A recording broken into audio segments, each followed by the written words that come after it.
Rupert march to Humphrey House, forward march. Alistair march against oppression, forward march.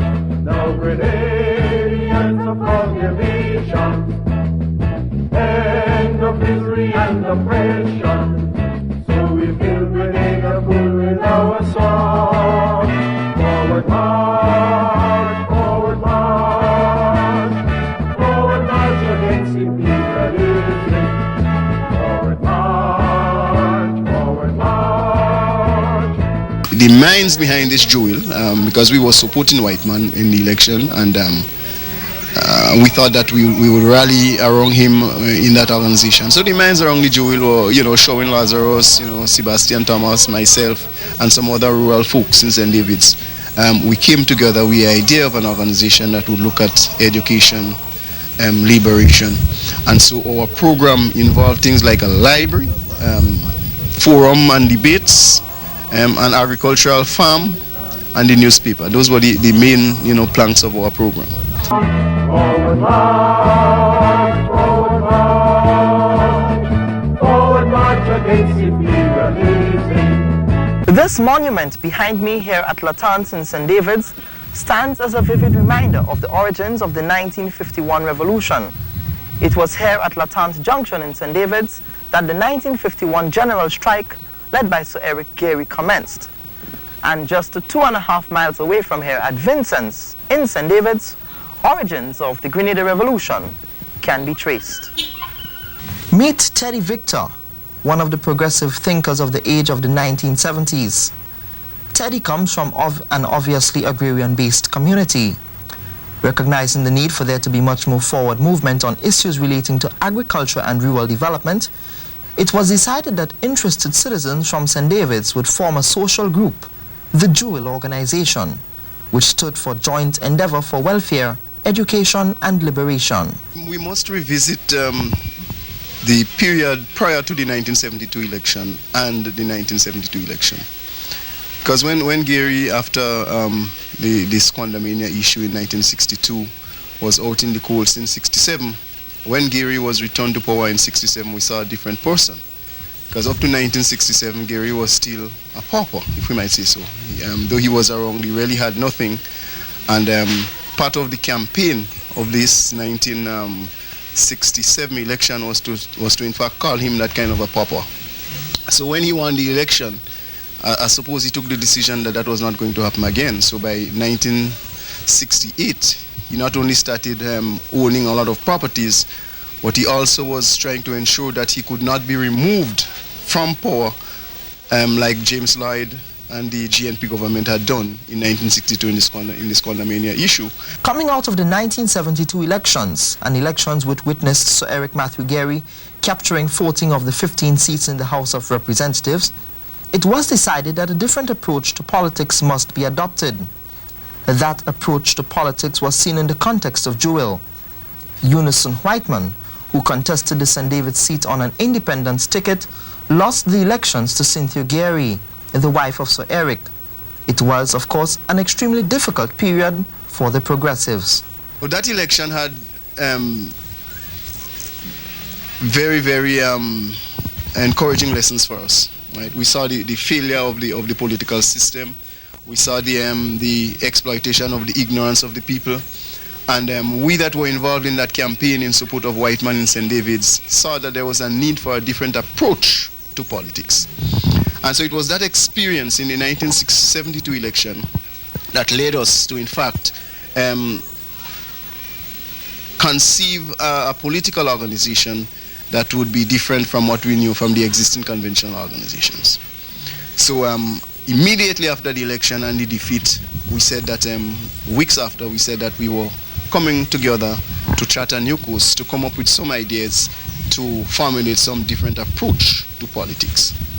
And so without that experience prior to the 1972 election and the experience in the election itself, we never would have been able to conceive the ideas that we had, to come up with an organization like the Jewel. And so we came up with the Jewel. When Unison Whiteman contested the election against Cynthia Gairy and lost the election very bad, he did not even not only lost the election, but then Unison Whiteman had a farm in Vincent's, a poultry farm. He also lost the farm because the electorate in that area and the other people stole all his fowl, they eat all his fowl, and he was so devastated when that happened. I can remember the night of the election result, he stayed at Sebastian Thomas in Harmony Hall, and the news came to him then that his farm was all broken into and all his fowls were stolen. He was so devastated, and that morning early he left and he went back because he was more residing down in the St. George's area.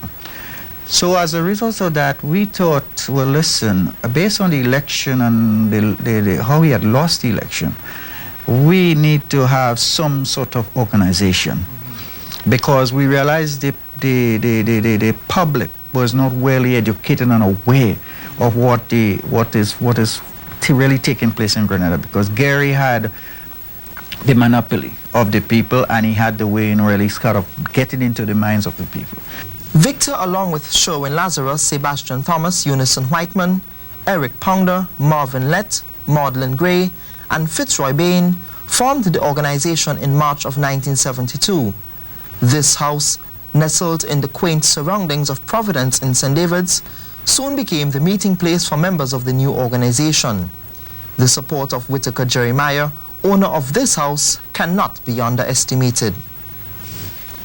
After the 72 election, the fellows lost. They lost the election by a very small margin. As a result, I encouraged them to hold on and let us get together, form a party, get together, and fight on. And they agreed with me. And then we decided to write papers and so on. The minds behind this jewel, because we were supporting Whiteman in the election, and we thought that we would rally around him in that organization. So the minds around the jewel were, Sherwin Lazarus, Sebastian Thomas, myself, and some other rural folks in St. David's. We came together with the idea of an organization that would look at education, liberation, and so our program involved things like a library, forum and debates, an agricultural farm, and the newspaper. Those were the main planks of our program. And so that approach, which we borrowed some ideas from Malcolm X, especially his message to the grassroots, in which we were telling people that the problems that we were facing in the community was not a GNP problem or a GLP problem. It was a problem for all of us poor people. In March of 1973, this Bellevue property here in St. David's witnessed the birth of the New Jewel movement. It was in that very month that MAP and Jewel merged to form the New Jewel Movement organization. And at that period of time, the focus and the emphasis of the New Jewel movement shifted to that of challenging the Gairy regime. Although this property is in a state of disrepair, it signaled the place where one of Grenada's most progressive political movements was born. The merger happened primarily because of Unison Whiteman. I want to make this point about Unison. Because Unison, we rallied around him in the election, and we sort of looked up to him, and we fully believed that he identified with us up here and was working with us. What we did not know at the time was that he was involved in an organization in St. George's with Bishop and the other guys, who were themselves involved in some Caribbean organization that met on Rat Island and all about, and organized a program. We didn't know that. But Unison, more than anybody else, pushed for us to merge with Maurice and them. And we believed in Unison. And as I said, we had a heart for Grenada, and we said, well, if these guys want to join with us and work with us, why not? Jewel's activities involved the publication of a weekly pamphlet from this building at Rucane Junction in St. David's. While it has been converted into a small shop, old revolutionaries who visited that area still reminisce on its significant place in history. Maudlin Gray, a teenager at that time, understood the importance of economic liberation, got involved in the management of Jewel's Information Center. We also had the printing of the Jewel newsletter. We printed it in that office there, and we collate it and staple them together, and then put them into different packages to send to the different parishes. We used the buses at the time. We had the big boat buses, so we would send our packages up to the different communities. Basically, it was people who own shops used to sell the papers for us. Right, and so we just went for the merger. The thing about it is that once we merged and became New Jewel movement, our whole program changed. We no longer had that rural base about us.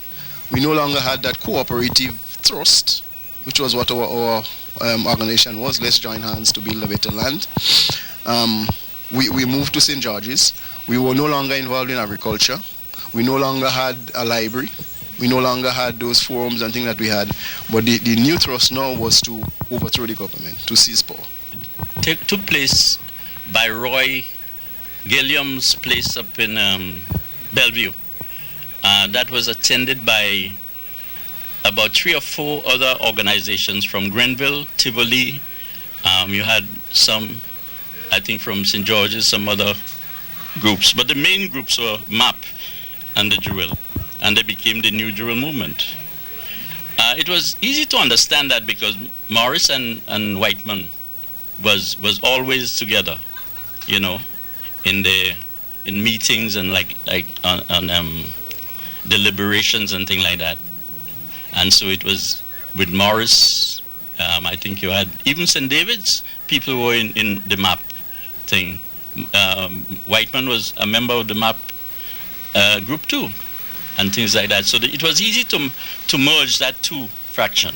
I know when MAP and Jewel got together in May of 1973, as you might have heard from others, and they formed NJM, the New Jewel movement. I still was not directly involved, but I was in very close touch with Maurice, Kenrick, Teddy, Unison, the lot.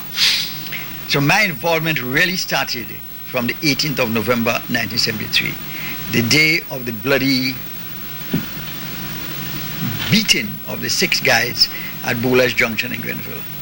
When I got the news that night, I was home in Guave, and I was told what happened, and the guys were in prison, and they were arrested, etc. I went to Grenville the next day, on the 19th, to ask for bail, and that is when my involvement really began, and it went on until, if you like, my detention in July 1981. From since that historic convention at Bellevue in St. David's, political agitation never ceased, and a new phase in the political life of the nation was beginning to take shape.